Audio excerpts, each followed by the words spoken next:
Last time on JSP, B.O.B. bone mealed some moss. Then he built a gigantic complex lava-spreading flying machine that turned a large portion of the ocean into stone. What will he do next? Will he build another redstone contraption? Will he ascend to the next level of Super Saiyan? Will you drop a like on this video and subscribe to the channel? Find out now on JSP.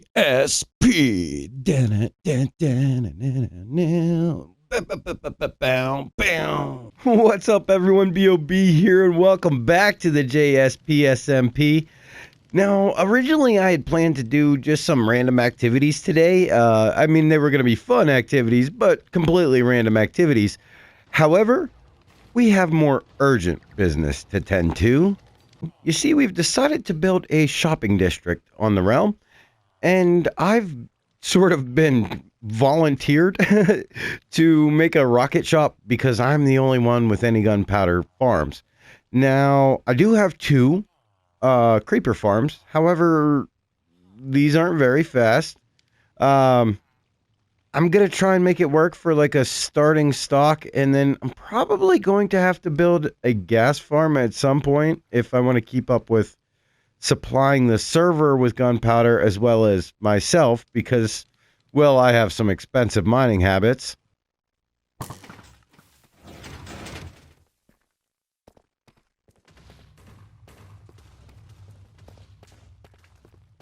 I think you can see what I'm talking about. Now, one issue with this is I've been letting these guys just have like free access to my farms. And so like if we look in this one, not a whole lot of gunpowder going on in here. Yeah, we got one full stack and then a bunch of little ones spread out for some reason. I don't know why they kept doing that. I know I got some stashed away at my other creeper farm, so I guess I'm gonna go see what's there. Okay, we are here at the Mob Skull farm, and I do have two shulker boxes full of gunpowder, which I was stockpiling for TNT mining, but I suppose we're gonna have to use it to get us started with the shop. And, well, yeah, there's some in here too. That'll get us a little bit. Yeah, I'm going to gather it all up and see what I got going on, and after I kill those creepers.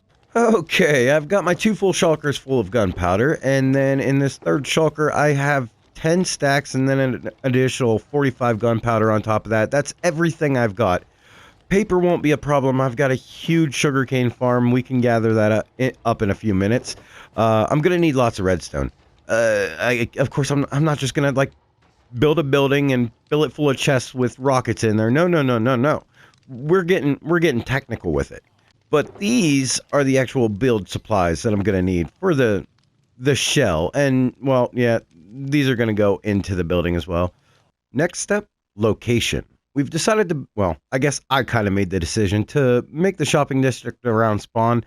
I wanted just a spot where everybody knew that could be a common location. And, well, this works. All we have here is our spawn platform. And, yeah, I just built this just to have a spawn platform. And then our nether portal, I got a little cave over here that I spent my first night in that does have a bed and stuff in and a campfire. But this stuff will all probably get wiped out. I know a couple of people are going to build shops, so all of this will get taken up. I just want to pick a spot for my shop. I'm sorry, I just had to come back to this. Did you notice that effect? That is weird. Do you see it? That is so crazy. It's only when I punch the glass. Very cool. Very cool. Hello, Mr. Turtle. How are you today? I think I'm just going to take advantage of this beachfront property here. I mean, I'm the first one to build a shop, so I guess I get to take my pick. I told the other guys, just come to spawn and pick a spot that would be visible. So basically, anywhere's fair game. Anywhere anybody wants to build a shop, if they want to build them up on top of the hills, I see a really nice shopping district forming in here. But yeah, I'm gonna take the grade A spot, I suppose. Okay, I've got most of the redstone put in for our farm. I still have one more circuit I got to include. And I did record an update clip after I did the bottom part of the redstone. But that clip didn't take. So I'm going to just show you around again real quick. Okay, to start off with, I built an item filter, and this item filter will only collect diamonds. This means nothing else can be dropped into the system. When a diamond comes through the system, this observer is going to detect it. It's going to send a signal into this 4-tick repeater, which will then travel into this pulse extender. That's going to extend the pulse to 8 ticks. That pulse is going to travel through that repeater, then through this comparator clock that utilizes 2 repeaters to slow the clock down. And basically, that's going to create a very slow clock that's only going to fire off twice. Now, right underneath this black pillar here is a piston.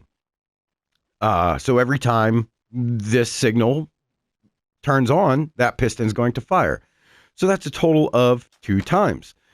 Now, when we get to the top, you can see that the top of this pillar, black pillar, is right beneath this smart piston. See, so whenever this gets pushed up, this signal is automatically going to travel through the block, through this repeater, then up onto these blocks and fire the piston off again, putting these blocks back in their original position.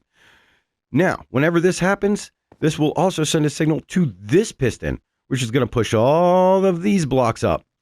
Same sort of situation is going on up there. There's a smart piston, which is going to push all those blocks back down. Now, if you notice, these are all observers, and they're all facing at this line of blocks. On this side and this side, all total, there are 16. So whenever this whole line of blocks gets pushed, it's going to fire off 16 droppers all at once. And that's going to get pushed twice because it gets pushed up and then back down. So right there's 32 rockets just in one motion. Now, when the smart piston up top over here receives a signal, it's going to send that signal over here. Guess what's going on over here? I bet you'll never guess. That's right. There's a smart piston up there. Well, it's not a smart piston. It's just wired into the other smart piston. But basically what's going to happen is that one's going to push down. This is another smart piston. So as soon as that block comes down, it's going to automatically fire off this piston, pushing it back up. Okay, so if you understand what's going on here, the blocks here are getting pushed up. That's going to cause these blocks to get pushed up, causing these blocks over here to get pushed down. Now, since every single one of these are smart pistons, all of those blocks are going to get pushed back to their original position. So that's 2 fires per movement and 2 movements because this first initial piston is going to fire twice. I think that makes sense. I'm pretty sure you can understand what I'm trying to do there. All right, and I went ahead and put the last circuit in place. Now, what this is going to do is prevent purchases from being made in the event that the system runs empty.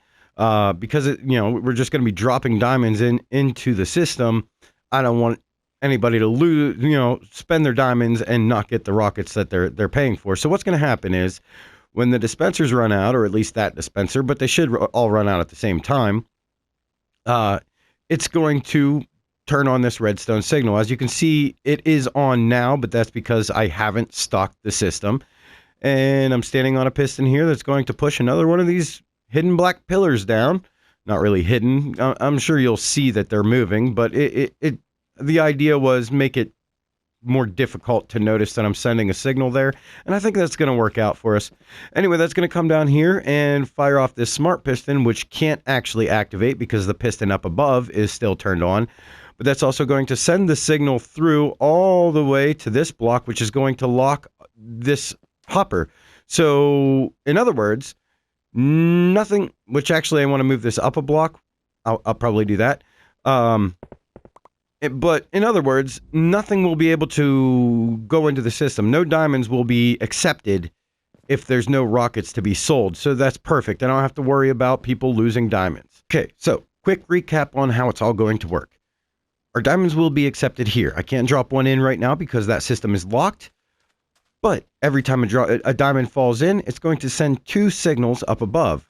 Each of those signals transfers into 2 signals itself. So basically, all of the 32 droppers up there, they're all going to fire 4 times, which is how we're getting our 2 stacks of rockets in a very short amount of time.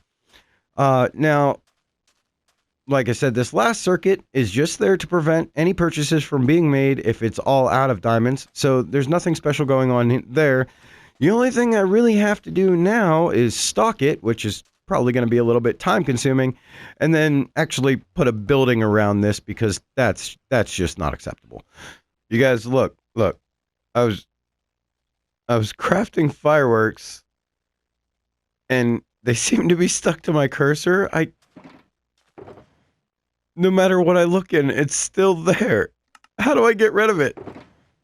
What do I do? I guess I'm gonna keep crafting fireworks. Okay, well, I fixed my cursor problem with the relog, and I do have enough fireworks now that I think I could put 2 stacks in each dispenser. Actually, I'm sure I have enough to do that, and I'll still have some left over. I still got another full shulker full of gunpowder. I'd have to go back and farm some more sugarcane for paper, but it didn't, it doesn't take long. I filled up 1 shulker box really quickly, just a couple of harvests. So, I guess I'm going to go ahead and start putting that in there. And like I said, that's 2 stacks in each dispenser. That'd be 64 sales. That's a whole stack of diamonds I would make if I did run out. So I think I'll be all right for a little while. All right, system's all loaded up, ready to go. I'm going to have to get some signage in here, but more importantly, I still got to build the building. I think I feel a time lapse coming on.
Oh my god, you guys, I'm sorry about that time lapse.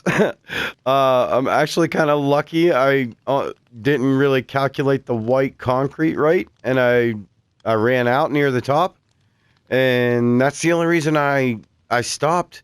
I stopped recording, which I guess I wasn't recording the whole time. Basically, that was split into 2 clips, but the first clip didn't save, and that's the second time this has happened to me during this episode, and I'm gonna figure out why. But Well, for now, the shop is done.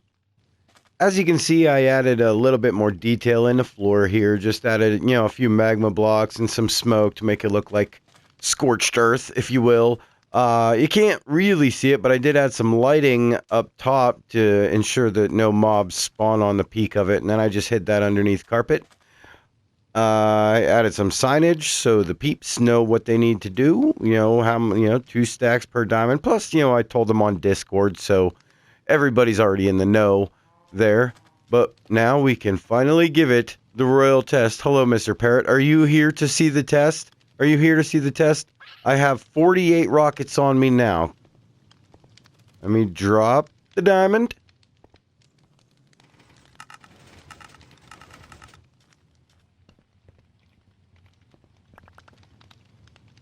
And I now have 2 stacks and 48 rockets. So there you go, 2 stacks, really quick. All you got to do is drop a diamond in. That might even be faster than rooting through a chest. And guys, I think that's going to be it for this episode. And you know the routine. If you like the video, hit like. And if you want to see more of my videos, subscribe. I want to thank you all for watching and wish you all a wonderful day.